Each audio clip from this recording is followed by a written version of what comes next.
अस्सलाम वालेकुम जी। अच्छा जी, मैं ये एक प्रैक्टिस मॉक था। इसकी मैंने कहा था कि मैं वीडियो ज़रूर बना के इंशाल्लाह सेंड करूँगा। मैं आपके सामने अब इसको सॉल्व करने की कोशिश करूँगा। लेट्स सी कि क्या बनता है। Helium gas and argon gas are mixed in a closed container at room temperature and pressure. What happens when two gases are in the container? Argon and helium atoms become evenly mixed throughout the container even though they have different masses. क्या उनकी mixing evenly हो जाती है? जी, सारी बात है, equal space लेने की कोशिश करेंगे। फ़िलहाल के लिए तो ये ठीक लग रहा है, देखते हैं कोई और बेटर आंसर मिलता है तो उसकी तरफ जाते हैं। Argon and helium atoms both move towards the bottom of the container. The argon atoms settle more quickly because they are larger and heavier. More दोनों नीचे क्यों जाएंगे, गैसेज हैं. Argon and helium atoms both move towards the bottom of the container. दोनों bottom of the container की तरफ क्यों जाएंगे. हमें कोई ऐसी बात नहीं लग रही जिसमें वो बता रहा हो कि ये कंटेनर की तरफ जाना है इन्होंने. नीचे गैसेज हैं थ्रू आउट. वो गैसेज आपको पता है पूरे कंटेनर का वॉल्यूम लेती हैं. Argon atoms move to the bottom of the container because they are heavier. Helium atoms move to the top of the container because they are lighter. Gas particles हैं, random motion है. ये भी situation हमारे लिए ठीक नहीं है. ऐसा भी कुछ नहीं है, लिक्विड्स नहीं है जो डेंसिटी की बेसिस पे ऊपर नीचे होंगे. तो ये भी हमारे लिए आंसर्स पार्टिकल्स के लेवल पे ठीक नहीं बात बनती. इसलिए सबसे अप्रोप्रिएट आंसर ए ही बनता है. Substance X has a simple molecular structure and substance Y has a giant covalent structure. X simple है और वो giant है. ठीक है जी. Which is correct? X could be an element only. Ji element हो सकता है, an element हो सकता है, element और compound भी हो सकता है, element और compound भी हो सकता है. Simple दोनों होते हैं, आपको पता है. Element only में कई examples हैं. Cl2 की example ले लेते हैं. Element और compound में कई examples हैं. H2O एक simple molecule है. खैर, जो सब्सटेंस जाइंट कोवेलेंट वो एलिमेंट भी हो सकता है. हमारे पास डायमंड की एग्जांपल है. एलिमेंट और कंपाउंड भी हो सकता है. हमारे पास सिलिकॉन डाइऑक्साइड की एग्जांपल है. तो एलिमेंट ओनली हो हमेशा ये ज़रूरी नहीं है, एलिमेंट और कंपाउंड भी हो सकता है. तो इसमें भी एलिमेंट और कंपाउंड दोनों हो सकते हैं. इसलिए इन सब में से डी बेहतर सबसे आंसर है. डायग्राम में हमारे पास एटम है एलिमेंट जी का. क्या सिंबल होना चाहिए इसके लिए. इसमें वो हमसे यही पूछ रहा है कि आपको ये सेंस है कि नहीं कि प्रोटॉन नंबर और न्यूक्लियॉन नंबर कैसे लेते हैं. प्रोटॉन नंबर आपको पता है यहाँ पे शोन नहीं है प्रोटॉन, चूँकि ये एक एलिमेंट का सिंबल है और ये एक एटम है, आयन नहीं है. तो नंबर ऑफ़ प्रोटॉन्स जो होंगे वो नंबर ऑफ़ इलेक्ट्रॉन्स के इक्वल होंगे. इलेक्ट्रॉन्स कितने काउंट कर लेते हैं, 2. और फिर अगला शेल फिल्ड है तो ये 8 होंगे. 2 और 8 10 हो गए. और फिर बाहर 3 है. 8 10 और 3 13. तो 13 टोटल इलेक्ट्रॉन्स हैं. तो प्रोटॉन्स भी 13 हो गए. तो ये आंसर नहीं हो सकता और ये आंसर नहीं हो सकता. अब आ जाते हैं इस तरफ के. इसके न्यूक्लियॉन नंबर. न्यूक्लियॉन होता है प्रोटॉन प्लस न्यूट्रॉन. तो हमारे पास अगर 13 वो है और 15 वो है तो 13 + 15 हमारे पास 28 आंसर आता है. तो 28 देखिए किसके अंदर है, सी आंसर है हमारे पास. बी भी करेक्ट आंसर नहीं है.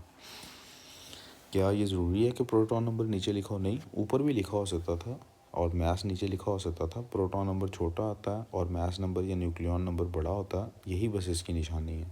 लेकिन इसमें कोई भी ऐसा कॉम्बिनेशन नहीं है जिसमें दोनों चीज़ें ठीक हों. सो सिर्फ 40 ही आंसर ठीक है. सैम्पल ऑफ एलिमेंट क्यू है जी. इसके 2 आइसोटोप्स हैं हमें नज़र आ रहे हैं. And the diagram shows relative abundance उनकी नज़र आ रही है कि कितने % एक मैस लिया जाए अगर तो कितने % ही आती है. What is the relative atomic mass of this sample. अब देखें, आमतौर पे हमें परसेंटेजेस में दी होती है ये वैल्यू. तो हम जो ओवर लेते हैं यानी एवरेज जब निकालते हैं तो नीचे 100 लिखते हैं. लेकिन अब देखें यहाँ पर हमारे पास रिलेटिव अबंडेंस जो दी हुई है उसमें टोटल यूनिट्स जो हैं वो 100 नहीं बन रहे. टोटल यूनिट्स कितने बन रहे हैं, 1 यूनिट इसका और 5 यूनिट इसके हैं. तो टोटल यूनिट्स 6 बन रहे हैं. तो हमें यहाँ पर भी 6 ही लिखना चाहिए. ठीक है, यूँ समझ लीजिए 6 आइटम्स हैं. ठीक है, तो एक आइटम है हमारे पास 20 वाला, 20 मैस वाला. तो 1 × 20 हो जाएगा. प्लस 5 आइटम्स हैं हमारे पास 22 वाले, 5 × 22 हो जाएगा. ठीक है, ये एवरेज वाला फार्मूला. एवरेज वाला फार्मूला हम ले रहे हैं. एवरेज में हमेशा क्या होता है, हम सबका टोटल करते हैं और टोटल नंबर ऑफ़ वैल्यूज़ पे डिवाइड कर देते हैं. तो सबका अगर टोटल किया जाए तो 5 22 वाले हैं तो उनका वैल्यू ऐसे ही निकलेगी 5 टाइम्स 22, और एक 20 वाला तो 1 टाइम 20 आएगा। अब जब हम इसको सॉल्व करने जाते हैं तो हमारे पास 20 प्लस 22 5 टाइम्स होता है 110/6। ये हमारे पास बनता है 130/6। और अगर हम कैलकुलेटर पे इसको चलाने की कोशिश करें तो कैलकुलेटर भी साथ ही खोल लेते हैं। This is 130/6। आंसर हमारे पास आ रहा है 21.66। अब इसमें से देखते हैं इनमें से ये आंसर सबसे अप्रोप्रिएट है।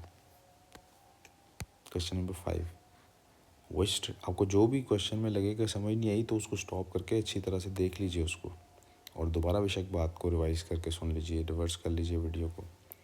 Which statement about electrical conductivity is correct. Electrical conductivity के बारे में पूछा गया है, कौन सी बात ठीक है। आपको पता होना चाहिए कि इसमें चार्जेस का फ्लो लाजमी है। Covalent compounds conduct when molten और डिसॉल्व्ड, नहीं जी, कोवलेंट किसी हालत में कंडक्शन नहीं करता। डाइल्यूट एसिड्स यानी कि ऐसे एसिड्स जो पानी में डाले गए यानी सल्फ्यूरिक एसिड है, कंडक्ट करेंगे because ions are free to move. जी, आयंस चार्ज पार्टिकल्स हैं, ये बात ठीक है। लेकिन आगे ऑप्शंस पढ़ते हैं। Ionic compound such as sodium chloride conduct due to movement of electrons, नहीं जी, इलेक्ट्रॉन्स की मूवमेंट की वजह से नहीं ये करते। मेटल्स होते हैं जो इलेक्ट्रॉन्स की मूवमेंट की वजह से करते हैं। आयोनिक कंपाउंड्स जैसे कि H2SO4 भी है जो आयोनाइज हो जाएगा सल्फ्यूरिक एसिड, वो आइंस, पॉजिटिव और नेगेटिव आइंस, कैटाइंस और एनाइंस की मूवमेंट की वजह से इलेक्ट्रिसिटी कंडक्ट करते हैं। आपने ये हमने पढ़ा है मेटल्स और आयोनिक कंपाउंड्स के कंपैरिजन में। Metals such as copper conduct due to movement of positive ions, नहीं जी, यहाँ से ये गलत हो गया। मेटल्स जो हैं वो इलेक्ट्रॉन्स की मूवमेंट की वजह से कंडक्ट करते हैं। So answer should be Bravo. कौन सा सब्सटेंस है जो मेलिएबल नहीं है and conducts electricity by the movement of electrons through lattice of atoms. Malleable नहीं है यानी मेटल नहीं है, लेकिन इलेक्ट्रिसिटी कंडक्ट करता है। लैटिस ऑफ एटम में से कहीं ना कहीं इलेक्ट्रॉन्स फ्लो करते हैं। ये किसके साथ होता है? मेटल नहीं है तो गोल्ड नहीं हो सकता। सोडियम क्लोराइड भी मेलिएबल नहीं है, सॉलिड सोडियम क्लोराइड भी मेलिएबल नहीं, ग्रेफाइट भी मेलिएबल नहीं है, लेकिन इसमें से इलेक्ट्रॉन्स ट्रैवल करते हैं। ग्रेफाइट कंडक्ट कर जाता है इलेक्ट्रिसिटी, उसकी लेयर्स के दरमियान के जो बॉन्ड्स होते हैं, वीक बॉन्ड्स होते हैं, उनमें से इलेक्ट्रॉन्स मूव कर सकते हैं। What is the relative molecular mass of ethene. अब आपको इथीन का फार्मूला पता होगा तो आप ये सॉल्व कर सकते हैं। अब इथीन का फार्मूला आपने अगर चूँकि नहीं पढ़ा हुआ इसलिए मैं तकाज़ा नहीं करता, और इस तरह का क्वेश्चन भी पेपर में नहीं आना चाहिए। फ़िलहाल हमने अभी तक ऑर्गेनिक केमिस्ट्री को टच नहीं किया और हमारे सिलेबस में शामिल नहीं है जो मॉक का सिलेबस है। लेकिन मैं आपको क्वेश्चन समझाने के लिए बता देता हूँ रिलेटिव एटॉमिक मास निकालने का तरीका। इथीन का फार्मूला होता है, मॉलिक्यूलर फार्मूला C2H4। तो हमें बेसिकली एटम्स के इंडिविजुअल मैसेज को काउंट करना होता। तो इसका मैस क्या बनता है? 2 कार्बन है, 1 कार्बन 12 मैस रखता है, तो 2 × 12 प्लस 4 हाइड्रोजन है, 1 हाइड्रोजन का 1 मैस होता है। सो दिस इज़ 24 + 4 28 इसका मैस बनता है। लेकिन अगर आप ऑप्शंस पे गौर करें, जिस वजह से ये क्वेश्चन आपके पेपर में शामिल हो सकता है, वो क्या है? The average mass of isotope of C and H compare to 1/12 of the mass of an atom of C।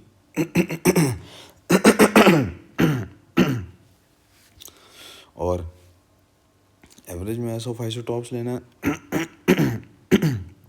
या atomic number of isotopes of C and H compare to 1/12 of the mass of an atom of C, क्या लेना है? Comparison हमेशा हम atom of C के साथ ही करते हैं। कंपैरिजन हम एटम का कि कोई एटम कितना हैवी है, वो कंपैरिजन हम कार्बन से ही करते हैं। वो कंपैरिजन हम पहले किसी ज़माने में शुरू के दिनों में, जो केमिस्ट्री नई नई डिवाइस हुई थी, तो सबसे छोटे वाला जो था वो हाइड्रोजन था, तो उसको हमने मैस दे दिया था कि एक हाइड्रोजन एटम का मैस होता है 1, एक ही प्रोटॉन होता है, एक उसका मैस होता है, तो सबको हाइड्रोजन से कंपेयर करते थे। लेकिन बाद में हमने देखा कि ज़्यादातर चीज़ें चूँकि कार्बन से बनी हुई हैं नेचर में, तो हमने स्टैंडर्ड कार्बन को बना लिया। और कार्बन का मैस चूँकि पहले हाइड्रोजन के मुकाबले में 12 लिया हुआ था, तो उसको नहीं हमने चेंज किया, तो बाकियों को इससे कंपेयर करना शुरू कर दिया।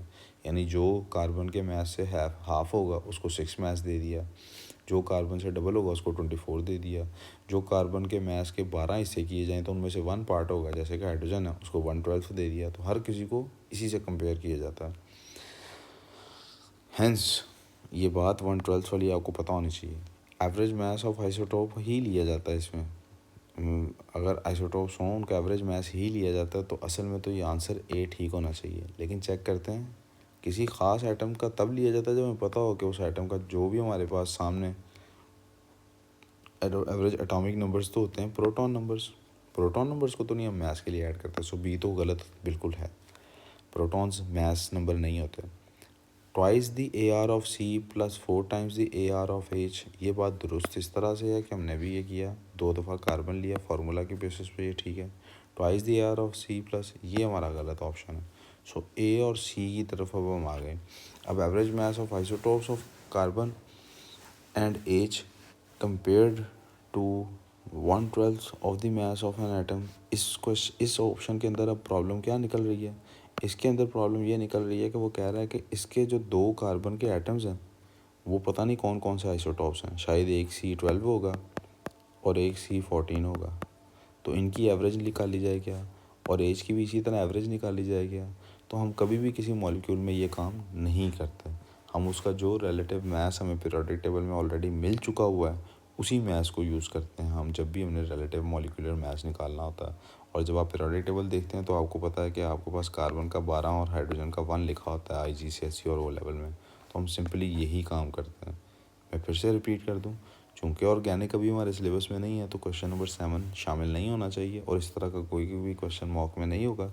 लेकिन आपको मॉलिक्यूलर मास निकालना किसी मॉलिक्यूल का आना चाहिए। मिसाल के तौर पे आपको अगर दे दिया गया H2O और कहा गया इसका MR फाइंड करें, तो आपको पता होना चाहिए, पीरियोडिक टेबल से देख के पता होना चाहिए कि H का 1 मास है और 2 H हैं तो ट्वाइस होगा। ऑक्सीजन का एक एटम है इस मॉलिक्यूल के अंदर तो एक ही ऑक्सीजन एटम का मास लेंगे, और इस तरह से हम 18 वाटर के मॉलिक्यूल का रिलेटिव एटॉमिक मास निकालते हैं MR जिसको हम कहते हैं। What is the relative molecular mass of N2O? लीजिए, उन्होंने खुद ही एक एग्जांपल आपसे सवाल पूछ लिया।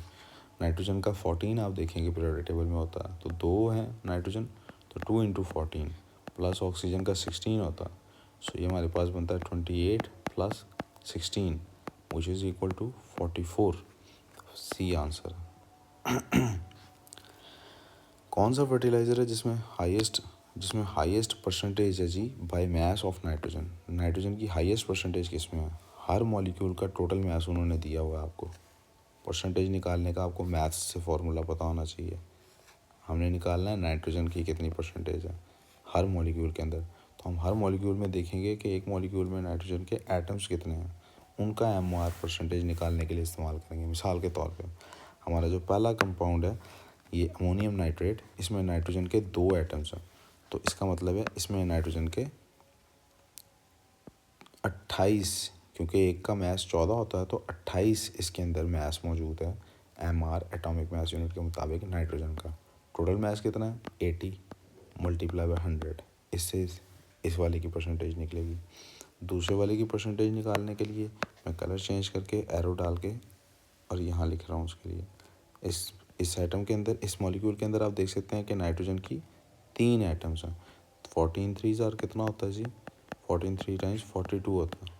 तो हमें क्या करना है, इस 42 को इसके टोटल मास पे अब डिवाइड कर देना। टोटल मास कितना है इसका? हमारे पास टोटल मास 149 है, मल्टीप्लाई बाय 100 कर देना।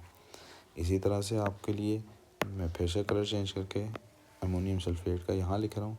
इसके अंदर आप देख सकते हैं नाइट्रोजन के 2 एटम्स हैं, तो 14 2 28 डिवाइडेड बाय पूरा अमोनियम सल्फेट कितने का? 132 का, मल्टीप्लाई बाय 100। और फिर आखिरी वाले को एक और कलर से यूज़ कर लेते हैं जनाब। हमारे पास ये हमारे पास अमाइड ग्रुप लगा हुआ है जी कार्बन मोनोऑक्साइड के साथ, तो इसमें भी नाइट्रोजन के 2 एटम्स हैं, तो यानी कि 28 डिवाइडेड बाय टोटल मास इसका 60 दिया हुआ है, मल्टीप्लाई बाय 100। अब अगर आपका थोड़ा सा भी मेंटल मैथ्स ठीक है तो आपको पता लग रहा होगा कि डी आंसर है, क्योंकि डी ही वो आंसर है जिसमें न्यूमरेटर और डिनोमिनेटर में सबसे कम फासला है। इन एनी केस आपको अगर नहीं मेंटल मैथ्स भी ठीक, आप सबको कैलकुलेट करके देख लें, सबकी वैल्यूज़ निकाल लें, आपको पता लगेगा डी की ही परसेंटेज सबसे ज़्यादा निकलती है, तो डी आंसर है।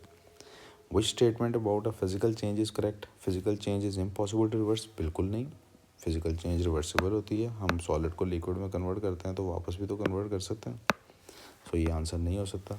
इन a physical change the appearance of a substance में चेंज, जी ये बात ठीक है, अपीयरेंस चेंज हो सकता है उसका। न्यू सब्सटेंसेस आर फॉर्म, नहीं जी फिजिकल चेंज में कभी न्यू सब्सटेंस नहीं फॉर्म होता। There is no energy release और taken in during the physic, ये भी बात गलत है जी। आपको पता है सॉलिड से लिक्विड में ही एनर्जी का इनपुट होता है, लिक्विड से सॉलिड में एनर्जी का आउटपुट होता है, सो ब्रावो इनमें से सबसे बेहतर आंसर है। फिर एक कंपाउंड लिखा हुआ है, what ever the name is, ये आपके सामने उसका फार्मूला है। वैसे बता दूँ, प्रोक्सो डाइसल्फेट इसका नाम है। ये रिएक्ट करता है विद आयरन आइंस, और आयरन के साथ 2 लगा हुआ है, तो इसका मतलब है आयरन का जो आयन है वो Fe2 पॉजिटिव वाला आयन इस्तेमाल हो रहा है। नीचे आपको इसलिए इक्वेशन भी दे दी उसने। The only elements that are either oxidised और reduced in this reaction are sulphur and iron. क्या ये बात दुरुस्त है कि सिर्फ सल्फर और आयरन ही ऑक्सीडाइज या रिड्यूस हो रहे हैं? कैसे पता लगेगा? ऑक्सीडेशन स्टेट्स देख। आयरन की तो साफ नज़र आ रहा है कि ऑक्सीडेशन स्टेट चेंज हो रही है, पहले 2 पॉजिटिव थी, अब 3 पॉजिटिव हो गई है। सो ये ऑक्सीडाइज हो रहा है। जिसकी ऑक्सीडेशन स्टेट इंक्रीज़ होती है वो ऑक्सीडाइज होता है, और जिसकी ऑक्सीडेशन स्टेट कम हो जाती है वो रिड्यूस हुआ है। तो अब देखते हैं, उसने कहा था दूसरा कौन सा जी, ओनली एलिमेंट्स में सल्फ़र था। सल्फ़र को देखते हैं जी। हमारे पास सल्फ़र की ऑक्सीडेशन स्टेट यहाँ कितनी है? ऑक्सीजन की हमेशा होती है 2-। सो हमारे पास ओवरऑल 2- चार्ज आ रहा है।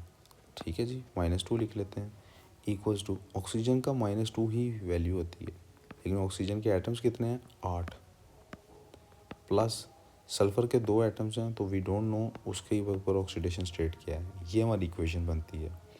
इसको जब हम सॉल्व करने जाते हैं तो हमारे पास क्या होता है, इस इक्वेशन को मैं उठा के ज़रा साइड पे ले आता हूँ रफ वर्क, ताकि और अच्छे से समझा सकूँ। आई होप आपको समझ आ गई है मैंने इक्वेशन बनाई कैसे है।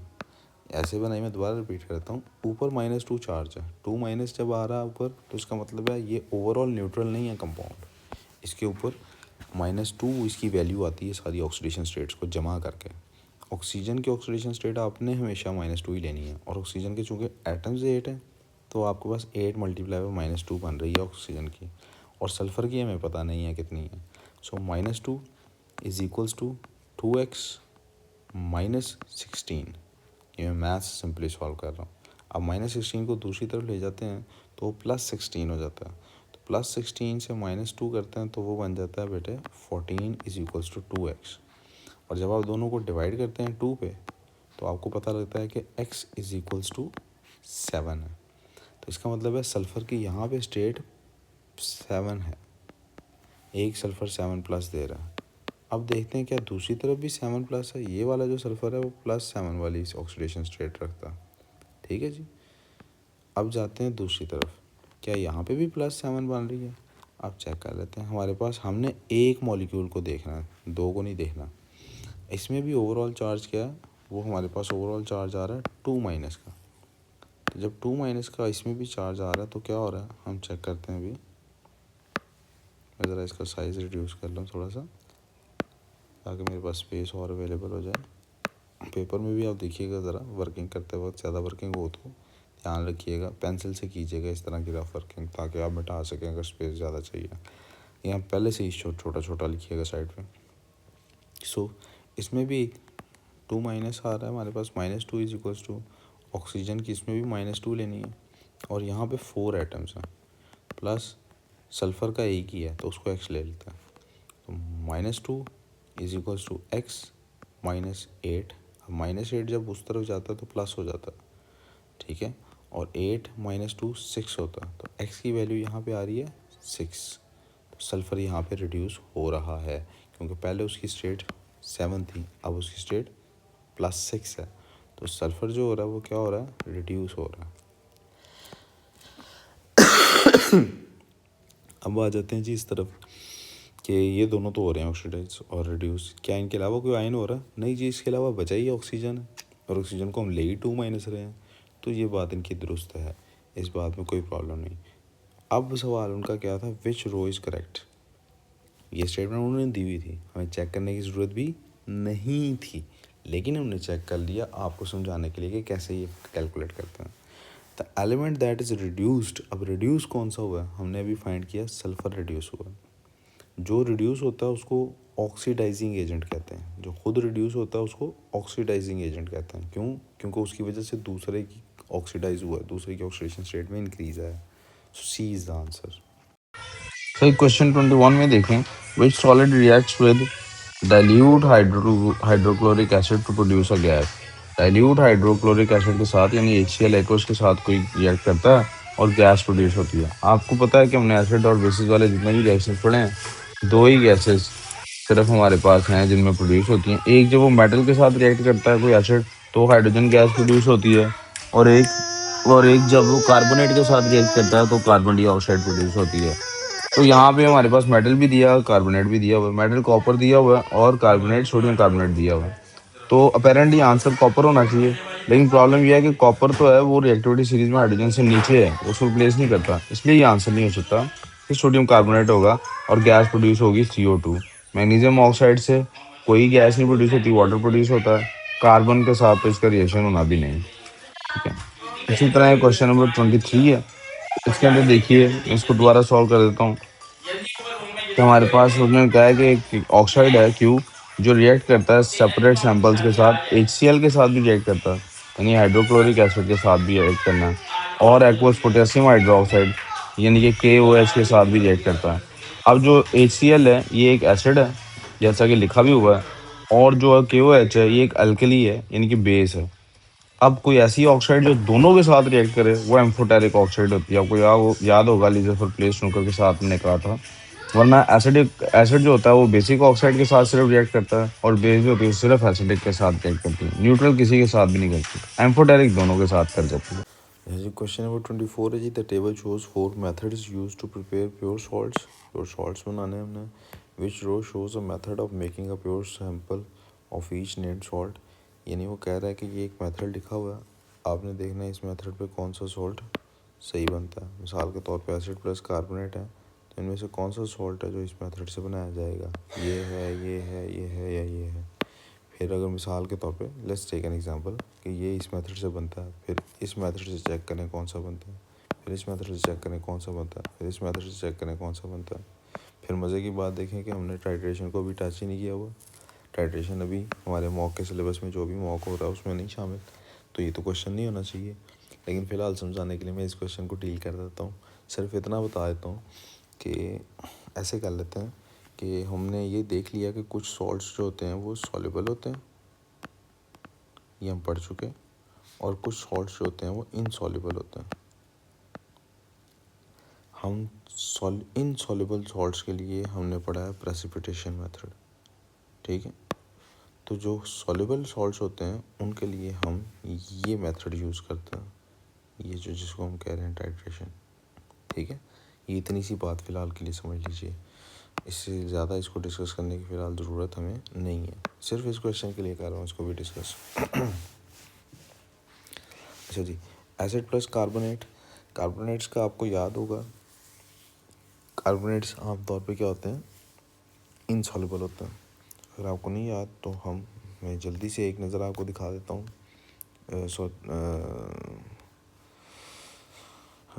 ये जनाब ने पढ़ा था कि ऑक्साइड्स और कार्बोनेट्स जनरली इनसॉल्युबल होते हैं। उसके अंदर एक्सेप्शंस थी। कार्बोनेट्स के अंदर सिर्फ और सिर्फ ग्रुप 1 की यानी सोडियम पोटेशियम की और अमोनियम आइंस की एक्सेप्शन थी। तो और ऑक्साइड्स भी इनसॉल्युबल होते हैं आमतौर पे, उसके लिए मैंने भी याद कराया था आपको, old Giants can not show wax. Old oxides के लिए बताया था, जाइंट्स ग्रुप 1 कैन, कैल्शियम के लिए नॉट, अमोनियम के लिए शो, स्ट्रोनियम के लिए, और वैक्स बेरियम के लिए स्ट्रोनियम।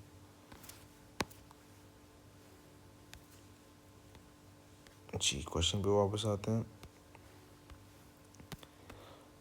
जी। वैसे तो मैं आपको मशवरा दूंगा कि आप इस तरह के क्वेश्चन को जिसमें इतनी वर्किंग हो इसको आप एंड में सॉल्व करें, इसको पहले सॉल्व ना करें, लेकिन मैं इसी सीक्वेंस में इसको सॉल्व करने लगा हूँ। अब कार्बोनेट्स आमतौर पर इनसॉल्युबल होते हैं तो हमें देखना ये है कि कौन सा सॉल्ट इसमें से प्रोड्यूस हो सकता है। इनसॉल्युबल जो है प्योर सॉल्ट प्रोड्यूस हो सकता है, हम प्योर सॉल्ट निकाल सकते हैं, मतलब बाहर, यानी होगा तो मिक्सचर ही प्रोड्यूस होगा ना हमारे पास। कार्बोनेट का रिएक्शन जब भी एसिड के साथ होता है तो हमारे पास क्या प्रोड्यूस होता है, हमारे पास सॉल्ट प्रोड्यूस होता है, हमारे पास वाटर प्रोड्यूस होता है, हमारे पास कार्बन डाइऑक्साइड प्रोड्यूस होती है। तो कार्बन डाइऑक्साइड तो चलें साइड पे निकल जाएगी, लिक्विड में से सॉल्ट कैसे निकालेंगे। उसके लिए लाजमी ये है कि आपके पास वो सॉल्ट इनसॉल्युबल हो, फिर आप उसको आराम से फ़िल्टर कर सकते हैं, बाहर निकाल सकते हैं।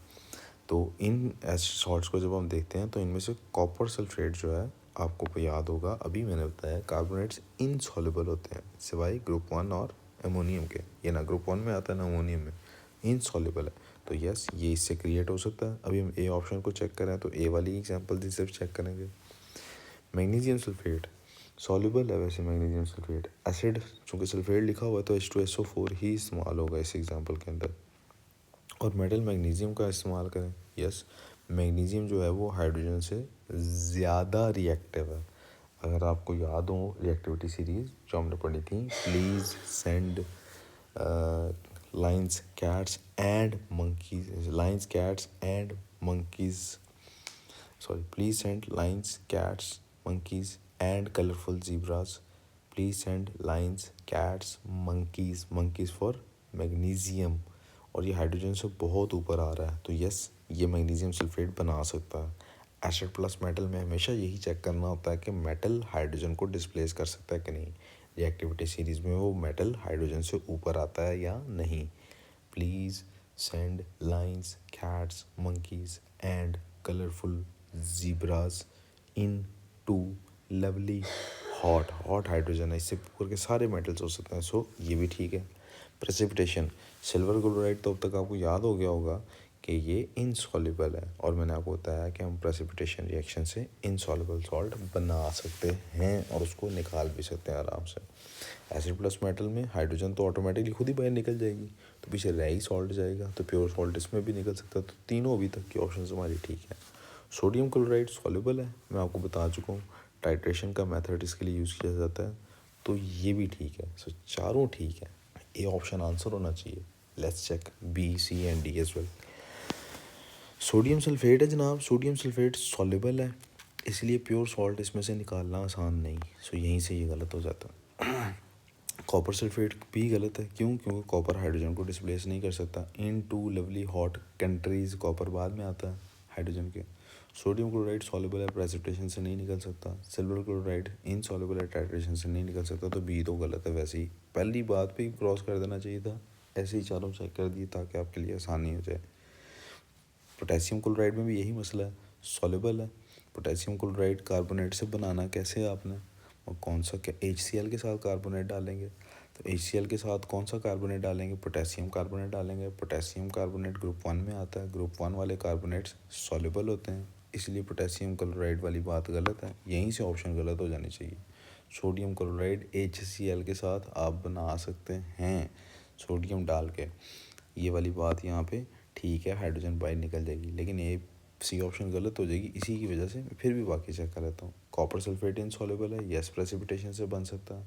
और मैग्नीशियम सल्फेट सॉल्युबल नहीं है, soluble sulphates, sorry magnesium sulphate हमारे पास सॉल्युबल है, क्योंकि सल्फेट्स आमतौर पे हमारे सॉल्युबल होते हैं, सल्फेट्स सॉल्युबल होते हैं। उसकी एक्सेप्शन सिर्फ क्या है, some aged people can not see buses, तो उसमें can some aged people can not see buses में तो कहीं नहीं आ रहा मैग्नीशियम, तो सॉल्युबल है, टाइट्रेशन से ये भी हो सकता है। लेकिन चूंकि पहले वाला पोटेशियम क्लोराइड नहीं बन सकता, सेपरेट नहीं हो सकता, सॉल्युबल है, आप नहीं निकाल सकेंगे, इसलिए सी ऑप्शन गलत है। D option potassium sulphate soluble है, ये नहीं, इस मेथड से हम सॉल्ट बाहर निकाल सकेंगे प्योर। एसिड प्लस मेटल से सोडियम क्लोराइड बन सकता है, सिल्वर क्लोराइड पोटेस इससे बन सकता है, कॉपर सल्फेट टाइट्रेशन से नहीं बन सकता, इसमें दो ऑप्शंस गलत हैं। तो डी आंसर हमारे पास, सॉरी, तो डी आंसर भी नहीं हो सकता, ए ही हमारा ठीक आंसर है। इस बात को दोबारा बार बार सुन लीजिए रिवाइंड कर करके, ताकि आपके जहन में पक्की बैठ जाए। Which property determines the order of the elements in the periodic table? Periodic table में किस तरतीब से रखना है? Masses, no. Number of electrons, no. Number of neutrons, no. Number of protons, yes. Atomic number के हिसाब से होता है। 26 which statement explains why helium and neon are unreactive? उनका शेल फिल्ड होता, फुलफिल्ड होते हैं, नोबल गैस बनी होती है। They are both gases at room temperature, no. They both have 8 electrons, नहीं बेटे, हीलियम के 8 तो नहीं होते, उसके तो 2 ही होते हैं। They both have equal number of protons and electrons, नहीं बेटे, वो तो हर एटम का होता है। They both have all their occupied electron shells completely filled, yes, shells filled होते हैं। 27 substance X conducts electricity in the solid state, solid state में कंडक्ट करता है, वाह। एक्स इज मेलिएबल, मेलिएबल भी है, मेटल है जी। X conducts electricity by the movement of electrons between layers, between layers वाली बात गलत होगी, ऑफ नेगेटिव आयंस, ये गलत हो गया यहाँ से। मेटल के अंदर नेगेटिव आयंस कहाँ से आए? X conducts electricity by movement of positive ions, नहीं जी, पॉजिटिव आयंस के मूवमेंट से नहीं होती। X has giant lattices of positive ions in a sea of delocalised electrons, yes metal है तो यही आंसर इसका होना चाहिए। डी में लिखा जी X has layers of atoms with delocalised electrons between the layers, नहीं जी, ये भी बात गलत है। अच्छा जी, next question 28, aluminium and copper are good conductors of electricity, why is aluminium used in overhead electrical cables instead of copper? Aluminium क्यों यूज़ करते हैं फिर हम? ये वही तारें हैं जो पाकिस्तान में तो अक्सर आपको गलियों में सड़कों पर नज़र आती हैं, तो वो कह रहे हैं एल्यूमिनियम का हम क्यों इस्तेमाल करते हैं कॉपर की जगह। एल्यूमिनियम अबव है कॉपर में रिएक्टिविटी सीरीज़ में, जी अबव है, लेकिन क्या ये वजह है?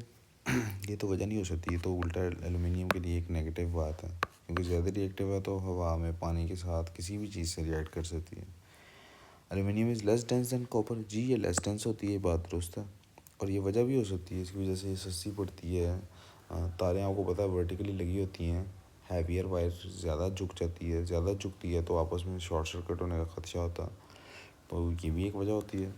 और copper does not have an oxide coating, अब इधर ना असल में प्रॉब्लम ये है कि कॉपर की भी ऑक्साइड कोटिंग होती है, लेकिन ये बहुत स्लो होती है, लेट होती है, कॉपर को ज़्यादा जल्दी नुकसान पहुंचता है एज़ कम्पेयर टू एल्यूमिनियम, वो बहुत जल्दी ऑक्साइड कोटिंग बना लेती है, और हमने ये बात पीछे एल्यूमिनियम की मेटल की प्रॉपर्टीज़ में कहीं पढ़ी और लिखी भी है। लेकिन यहाँ उन्होंने ये नहीं लिखा कि एल्यूमिनियम, अगर ये लिखा होता यहाँ पे कि एल्यूमिनियम जो है वो कोटिंग बना लेता है जल्दी से, तो C would have been our answer, लेकिन ये बात लिखी नहीं, लिखा है कॉपर नहीं बनाता है कोटिंग, हालांकि बनाता है।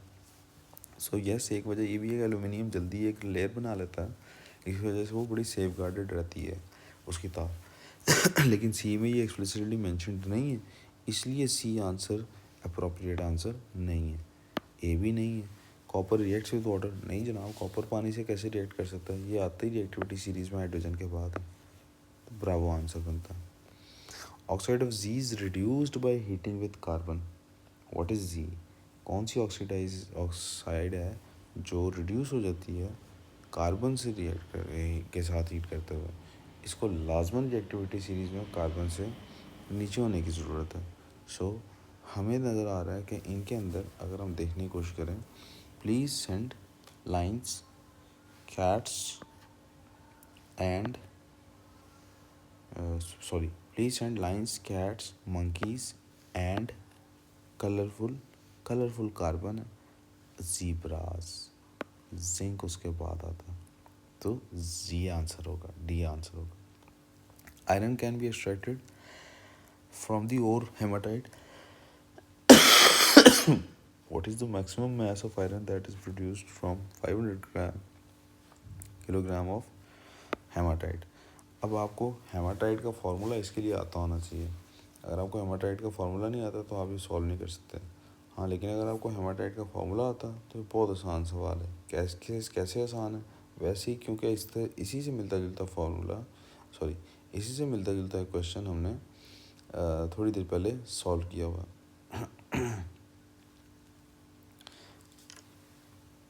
Fe2O3 होती है हेमाटाइट। अब हमें जो रिलेटिव एटॉमिक मास मिला हुआ है आयरन और ऑक्सीजन का अलग से मिला हुआ है, तो हमें देखना है कि कितना मास इसमें से निकल सकता है। अगर सारी की सारी भी आयरन निकल जाए तो हमें देखना है कि सबसे पहले देखना है कि इसका टोटल मास कितना बनता है। ये अगेन इसमें थोड़ी वर्किंग रिक्वायर्ड है, तो ये फ़ौरन करने वाला सवाल नहीं है, इसको भी सेकंड या थर्ड गो में करना है। आयरन 56 2 टाइम्स 112 प्लस ऑक्सीजन 3 है, 16 होता है एक का, 16 3 और 48, तो ये बन जाता है हमारे पास 160। अब हमें देखना है कि 160 में से आयरन कितनी है, तो हम टिक टैक टो मेथड इस्तेमाल करेंगे। हमें पता लग रहा है कि 160 लेट्स से ग्राम या 160 एटॉमिक मास यूनिट कुछ भी हो अगर टोटल Fe2O3 का, तो उसमें से Fe निकलती है 112। हमारे पास 500 किलो है टोटल, तो ये कितनी निकलेगी? क्रॉस मल्टीप्लाई कराएं, क्या बनता है जनाब हमारे पास? 160x is equals to 112 times 500, दोनों साइड्स को 160 पे डिवाइड करते हैं,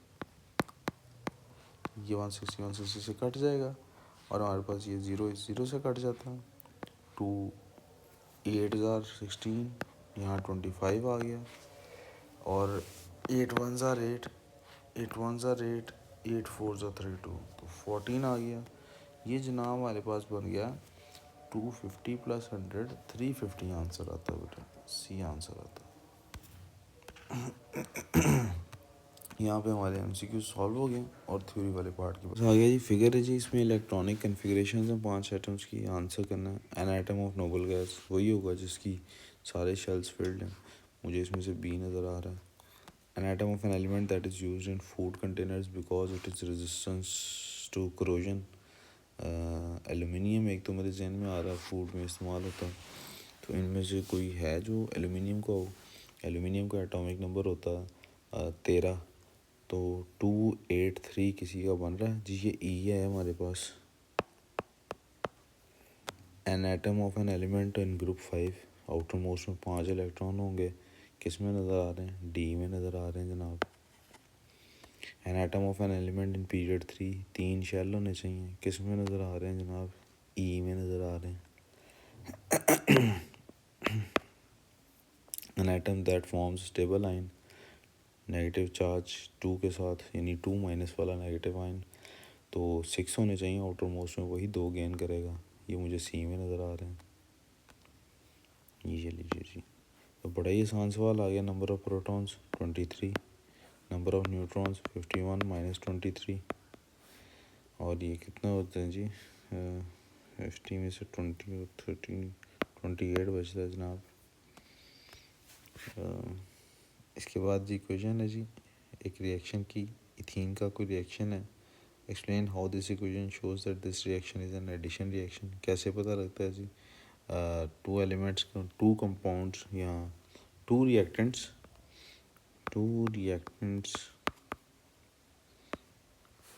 combine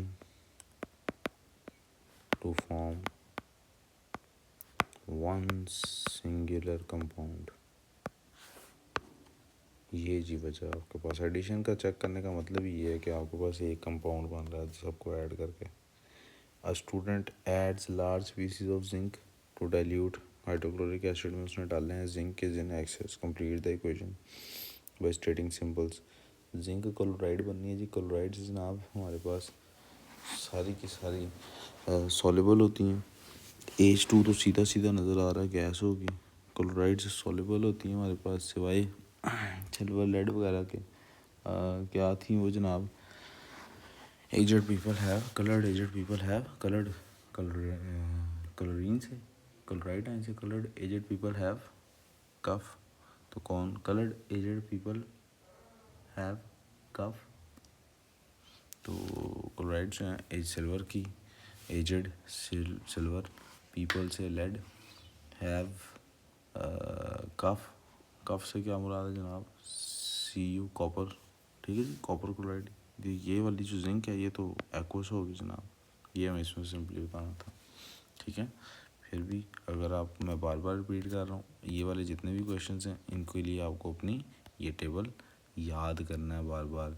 ये जो कार्बोनेट्स और ऑक्साइड्स का टेबल था कि ये इनसॉल्युबल होते हैं, और इसके पिछले पेज पे जो हमने सॉल्युबल्स वालों का के लिए बनाया था, ठीक है जी। एजेड पीपल हैव कफ, हमारे पास ये बना हुआ है। सिल्वर, लेड, मरकरी और कॉपर के क्लोराइड्स सॉल्युबल नहीं होते, बाकी सारे सॉल्युबल होते हैं। वापस आते हैं जी अपने टेस्ट पे। ये क्वेश्चन जी हमारे पास आ गए क्वेश्चन जो सॉल्व करने के लिए। क्वेश्चन 6 हमारे पास बोरोन नाइट्राइड का और हाइड्रोजन का कंपाउंड है। ये मुझे लगता है मेरे से थोड़ी सी सेटिंग में कोई गलती हुई है। ये जो आपको नज़र आ रहा है यहाँ पे ये सर्कल, ये यहाँ पर नहीं होगा, ये यकीनन कहाँ होगा, यहाँ से इसको हम अभी रिमूव भी कर देते हैं। ये यहाँ पर है शायद। आगे चलते हैं खैर अपने क्वेश्चन की तरफ। Use this information, explain why boron nitride has a high melting point. High melting point क्यों है? जाइंट कोवेलेंट स्ट्रक्चर, एक रीज़न ये होगी, एक नंबर ये आ गया, ठीक है जी। Structure with all atoms bonded by equally strong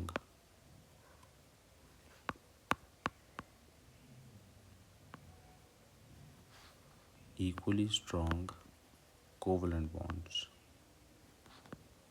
दो बातें हमने कर दी इसके अंदर, 2 मार्क्स का क्वेश्चन है। Why hydrogen is a poor electrical conductor. ये जनाब हाइड्रोजीन है, क्यों पुअर इलेक्ट्रिकल कंडक्टर है? कोई free movement, no freely moving charges, no freely moving electrons लिख देते हैं यहाँ पे, जी ज़्यादा बेटर होगा। कंप्लीट करनी dot and cross diagram. Hydrogen ने तो एक ही शेयर करना होता, तो नाइट्रोजन एक शेयर करेगा तो हाइड्रोजन एक शेयर करेगा। लें जी, अब नाइट्रोजन के आउटर मोस्ट में होते हैं 5 इलेक्ट्रॉन्स, उसमें 3 इलेक्ट्रॉन्स की बनानी होती है। तो ये जो नाइट्रोजन है ये वाला, इसने देखें एक यहाँ शेयर कर लिया, एक यहाँ शेयर कर लिया, तो एक ये शेयर आपस में कर लेंगे। ठीक है जी, एक इन्होंने शेयर कर लिया आपस में। अब मैंने चूँकि इसके लिए सर्कल बनाया था, इसके लिए डॉट बनाया, तो इसी तरह यहाँ भी करूँगा, डॉट और सर्कल बना दूँगा। मैं इसको वजाहत के लिए और क्लियर कर देता हूँ।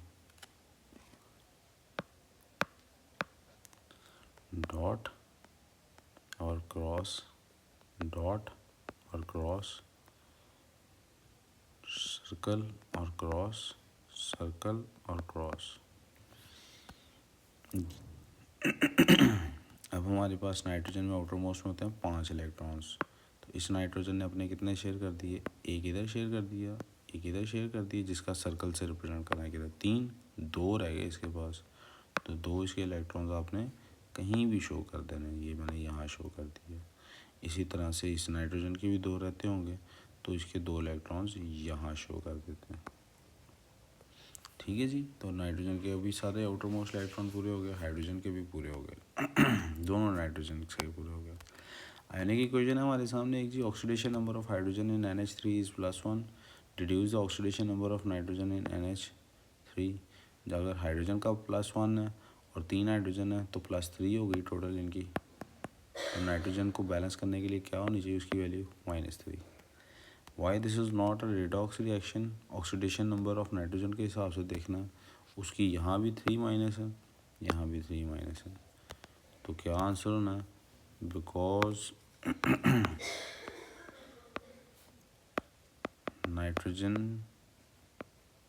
नाइट्रोजन्स ऑक्सीडेशन नंबर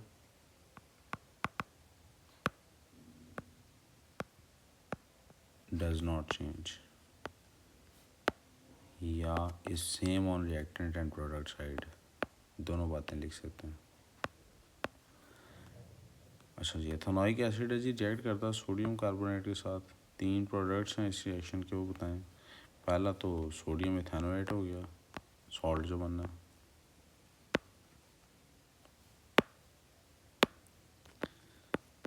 फिर दूसरा, जब भी एसिड का रिएक्शन होता है तो वाटर बनता है इन केसेस में कार्बोनेट्स के साथ। तीसरी चीज़ जो बनती है, नाम लिखना था ना, मैं इसलिए नाम लिख रहा हूँ फार्मूलाज लिखने के बजाय, कार्बन डाइऑक्साइड। एथेनॉइक एसिड है जी, लिक्विड है रूम टेम्परेचर पे। Describe the arrangement and motion of the particles in a liquid. Arrangement क्या होती है उनकी? Loosely arranged,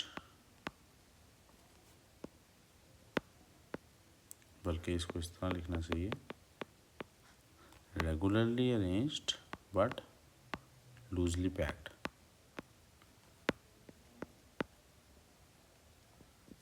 but loosely packed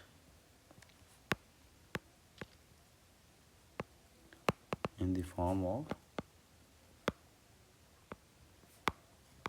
layers upon layers।